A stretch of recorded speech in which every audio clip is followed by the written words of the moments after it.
Hello everyone, and welcome back to my channel, where everything you're about to hear and see has been done in one take. I'm your host, the One Take Man. The video for this week will focus on the people in this picture. You know them, you love them, or at least are fine with them. They're creepy, they're kooky, mysterious, and spooky. They're altogether ooky. The Addams Family.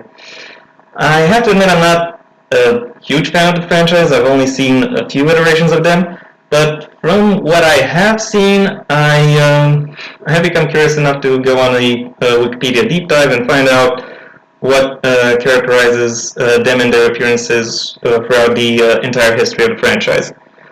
Correspondingly, I have a few ideas on what a future Addams Family series should be like. And given that given that this franchise is back into prominence with the second CGI movie and the news of a new Addams Family series produced by Tim Burton having broken out, I was thinking this is as good a time as any to present my pitch. In preparation for this video, I've seen various other pitches for for the Addams Family. Most notably the one by Diamanda Hagen, which I will link in the description down below. And while I think most of these pitches have a few good things to mention, a lot of them bothered me for a very simple, very petty reason. Namely, they confirmed the existence of the supernatural within the Addams Family universe. That might surprise some people because the supernatural isn't really that much weirder than the baseline level of weirdness that one would associate with the Addams Family today, but it still bothered me, and I tried to figure out why it bothered me. And in order to do that, I had to take a step back and look at the Addams Family. What defines them? What makes them? What makes the idea of supernatural elements within their universe not work? What is their homeostatic property cluster, so to speak? Well, they're rich, they are hospitable, they welcome everyone.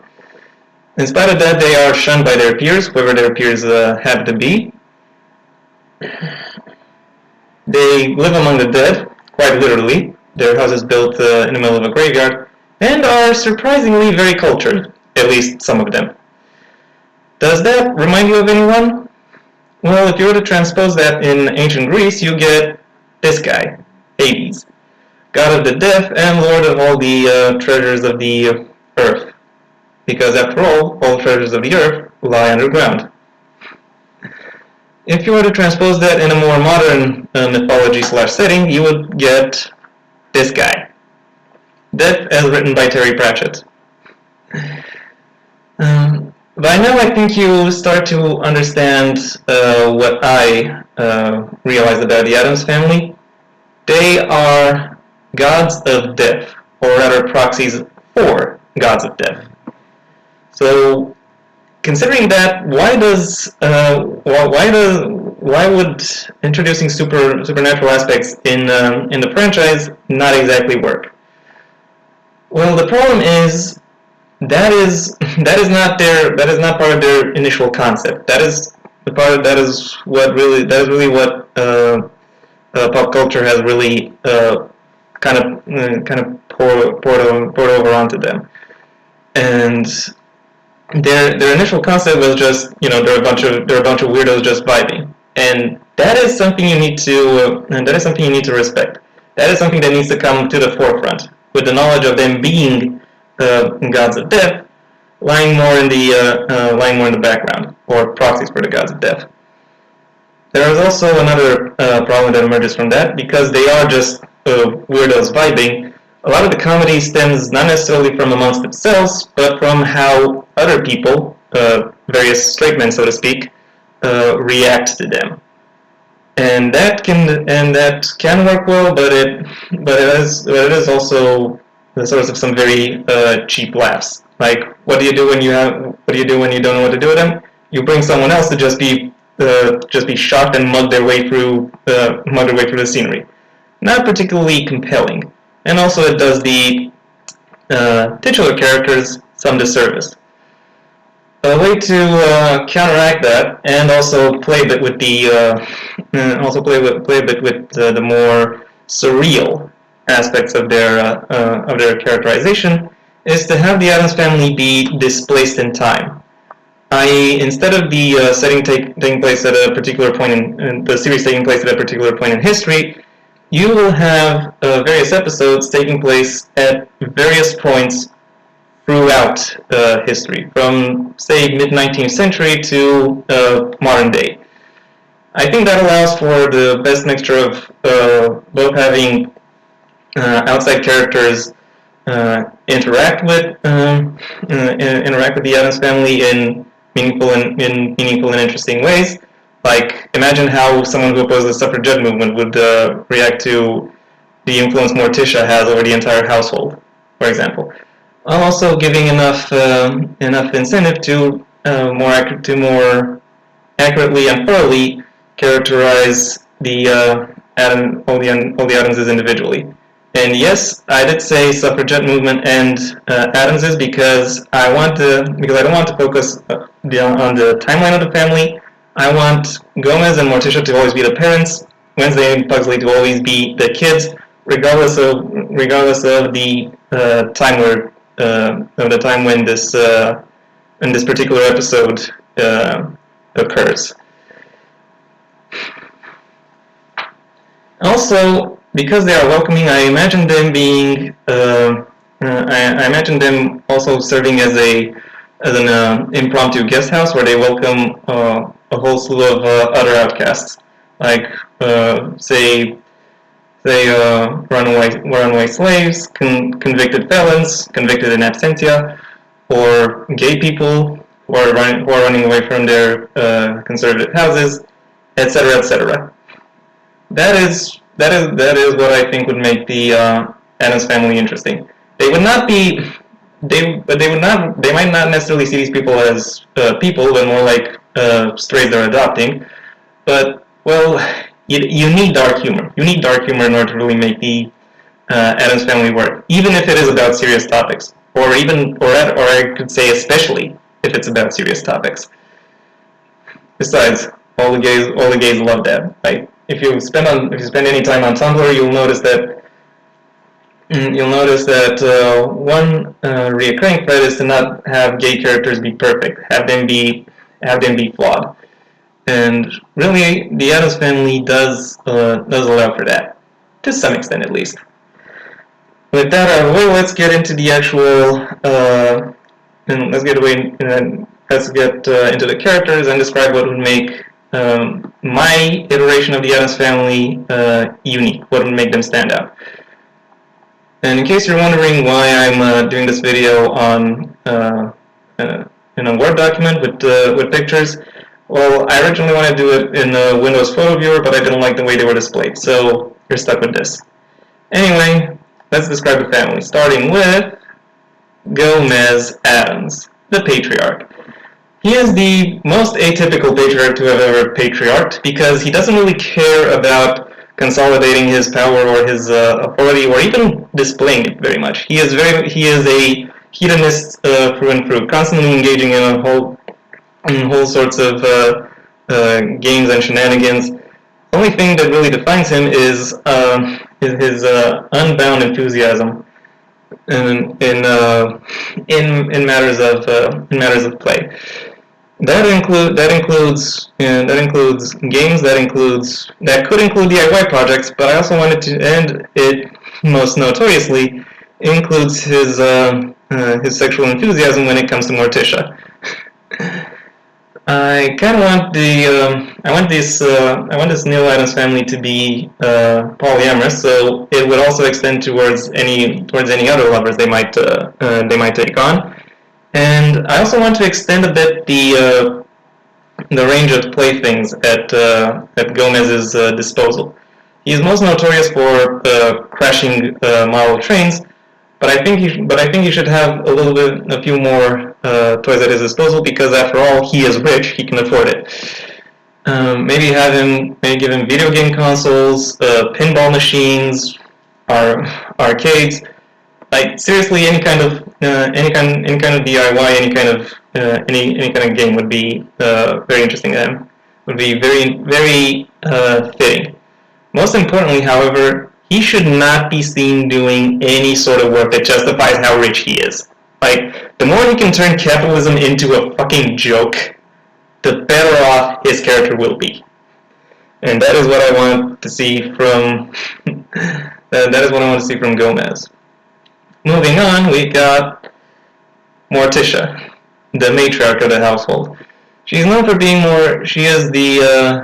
She's more stern than her husband, and actually leads it. Not necessarily by doing chores or such, but more as an organizer, more by making sure that whatever needs to be done for the house gets done, or for the house or for the people living within it.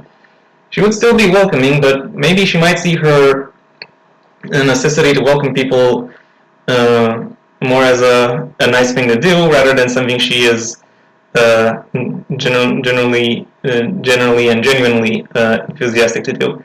With the exception of maybe sexual antics, like I imagine her being somewhat restrained in general. She would be more sexually enthusiastic than Gomez, and I think that contrast would make for a more interesting figure. And also despite of that, she would still be the one who is most dismissive of outsiders, so to speak, in spite of her erotic enthusiasm. Moving on, we've got Fester. Originally, he was supposed to be Morticia's uncle, funnily enough, but pretty much every iteration since has cast him in the role of Gomez's brother.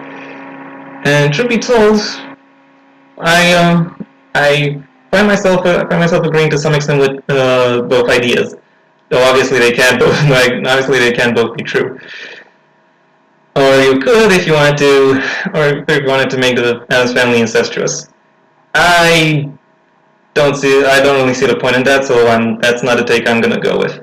I could have Fester just be the Morticia's great uncle again, given he has some great chemistry with Grandmama in a lot of iterations. But what I think stands out to me most about Fester is just how well he deals with the children of the Addams family, Wednesday and Pugsley. And to that extent, I think that should inform his characterization in my take on the Addams family. I think he should be their most frequent lover, so to speak. So yeah, he's not an uncle by blood. He's an uncle by relation, so to speak. And he happens to be one of few people on the planet who can generally keep up with the Addams' very insane sensation play and sadism, and also has great rapport with Wednesday and Pugsley, which is why they keep him around. Maybe he even took on their name, because why not? It's the 21st century, people can do that. And actually people could do that all the way in the 19th century, so that would not be unheard of or impossible for the time. So yeah, that is what I want from Fester.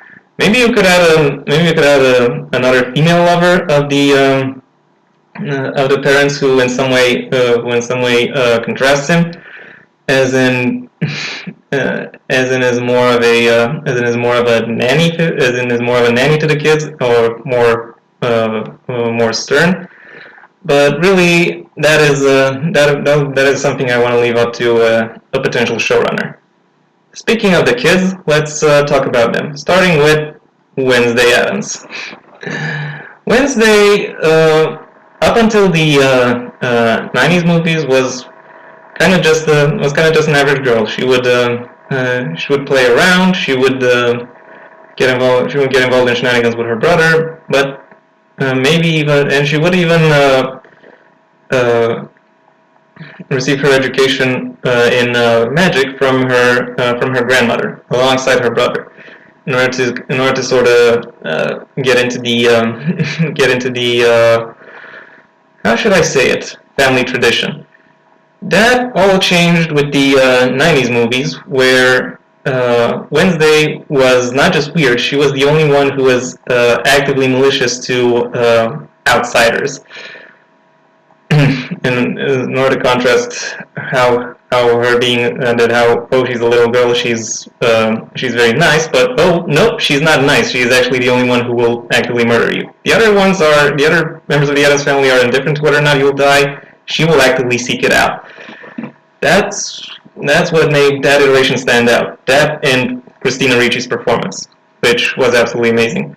However, I don't think. While I would be interested in bringing that particular version of Wednesday Addams back, I think Christina Ricci is really the one that elevated the role. So you have to do something else with Wednesday Addams. What I had in mind for that is somewhat based on Adult Wednesday Addams, which is a series that aired for a while on YouTube. I think it's actually still up and has its own official channel. So go seek it out.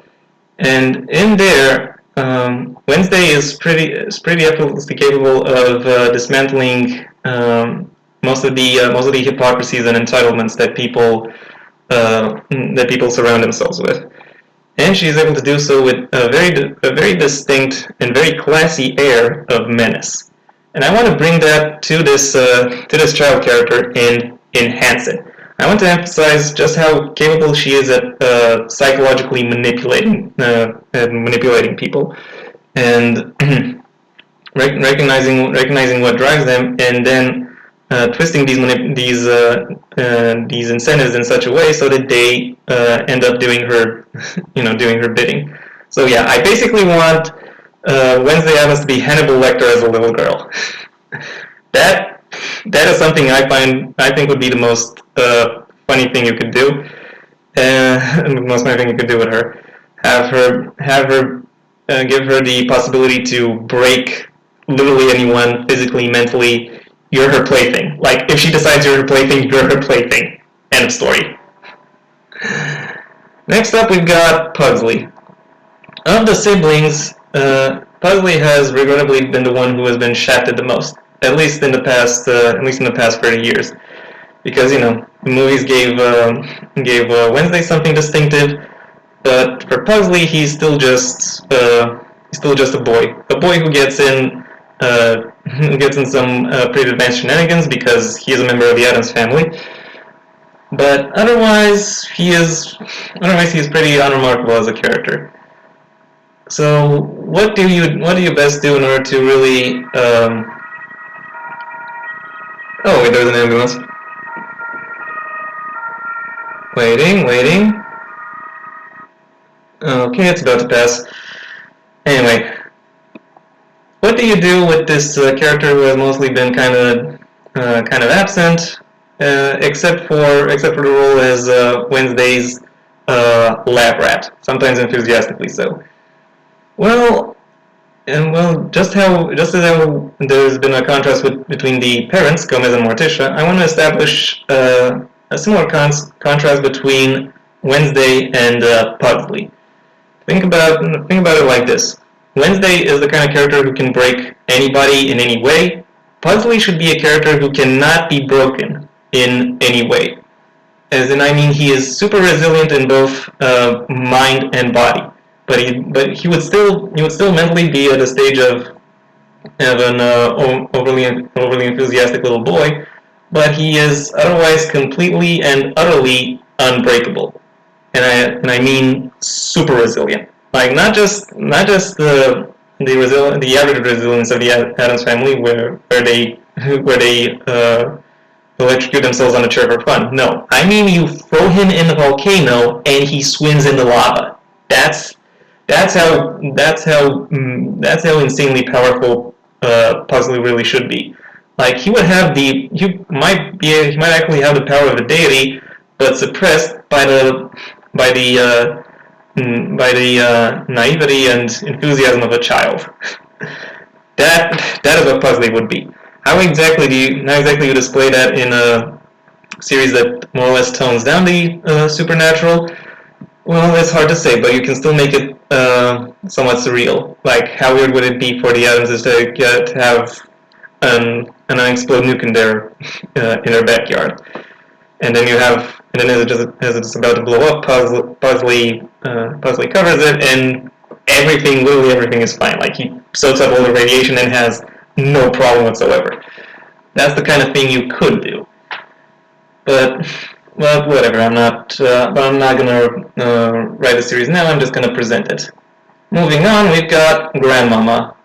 In the new Addams Family series, as in the live-action series from the '90s, her name is given as Eleodora, but I don't know if that's confirmed in any other place. So I'm just gonna stick to calling her Grandmama. In most other iterations, she is portrayed as a witch and a very skilled potion maker. And my thoughts on that is that she could. My thoughts on that, even though I want to tone down the supernatural aspects of the series, is that she would still do that, but more on the level of hobby. She wouldn't even call her work spells or potions. She would just call them projects, and she would constantly show up barring various signs of the supernatural. Think about such as pentagrams, such as yin and yangs. Maybe she has various herbs stuck in her hair. Maybe she's carrying around a skull from time to time. Why not? That is something you can do, and you could occasionally describe her doing a project meant to ensure the Addams family has some modicum of prosperity. Whether or not it succeeds is something that should be kept as vague as possible. Moving on, we've got Lurch, the butler of the Addams family, who actually pretty much replaces the entire staff of the house in most iterations. As in, he's also a pretty capable cook, cleaner, driver, etc. Pretty much anything the Addams family needs done, he can do it. And also, he has the same level of resilience as basically anyone else. The previously mentioned New Addams Family series, he gets an anvil dropped on his head and doesn't even flinch. A lot of series pretty much I think, however, overemphasize just how big and strong he's supposed to be, and forget that. And I think in order for him to really be an effective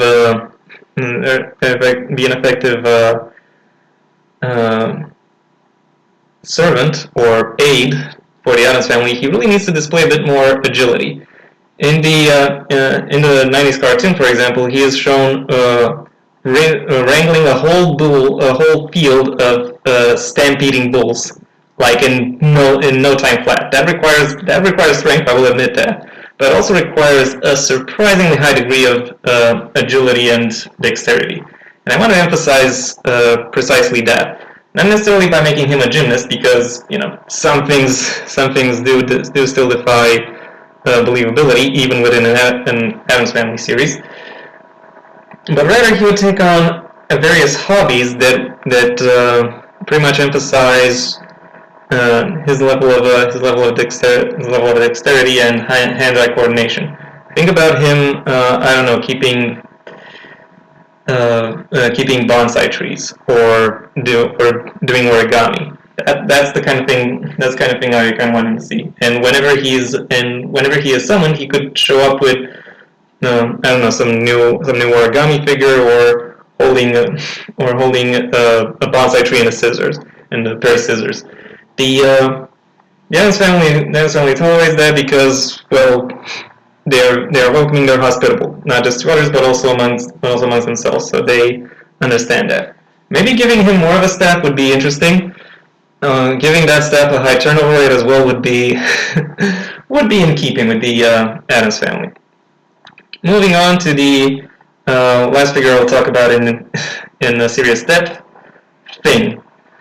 Funnily enough, the idea that Thing would be just a hand is relatively new. In the 1960s series, Thing actually also had an arm, and Diamanda Hagen speculated that Thing should actually be a creature that is living inside the walls of the Addams family house. He would be some kind of a Lovecraftian creature that somehow occupies the same space, but can only interact with our space through various nexus points. While I think that is an interesting idea, I think keeping Thing relatively contained is a better one. So Thing is not something bigger than just the hand.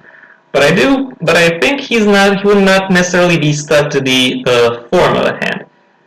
Thing could also have an arm, could also be a foot, could also be a leg, or hell, Thing could not just be a human appendage. Thing could be a tentacle, a fin, a bat wing, or maybe it doesn't need to be an appendage maybe Thing doesn't need to be an appendage at all. Thing could be a fisheye, a snake fang, whatever. Like Thing is Thing. It can everyone would the Addams family would be able to recognize Thing regardless of what shape it would take on. But pretty much everyone else would be freaked out. And I think that would make for a more interesting twist on the idea, because by now everyone has seen Thing, but has seen Thing and is used to that. So watching people get shocked by a dismembered hand would lose its charm by the fifth time it happens.